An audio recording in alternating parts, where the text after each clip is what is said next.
Are you finding yourself frustrated because the page you're building in WordPress has a -2 after the slug in the URL? If so, it's a common issue, and I'll show you how to fix it real quickly here. So if I try to, you can see my page up here says bling -2, but I just wanted to name this page bling, right? But it's got this -2. So if I edit my page in WordPress and I look over at the slug on the right and click on it, you can see it's a -2, and I don't want that. So I'm going to remove it, and then I'm going to try to save it, and it won't work because something else in the website is taking up the bling title. Right now I could change this to something else if I wanted to, like 3.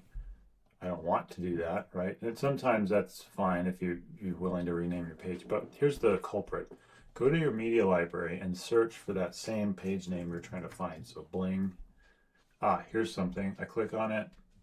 If we look at this URL, you can see bling.jpg has already been uploaded. So if you've uploaded an image to your media library that has the same name as the page you're trying to add, this is likely the culprit.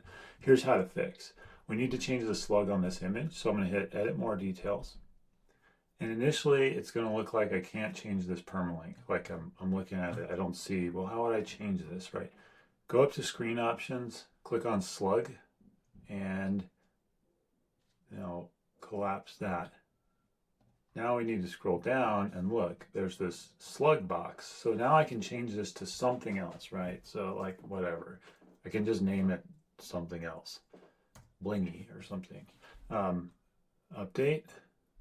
Now, if I go back over to my page, I refresh this edit page view, I should be able to go back to the original title I wanted, save, and look at that. Now it works, so I should be able to view that page, and you can see the -2 is gone.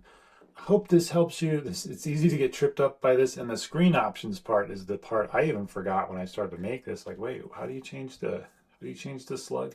So hopefully that saves you some headaches in the future. I would suggest maybe reserve your page name slugs and URLs initially if you know what they're going to be by making those page drafts, and then upload your images second. But this is a way to fix it if you ever run into that. I hope that helped. Please consider subscribing. We've got a lot of content planned in the future.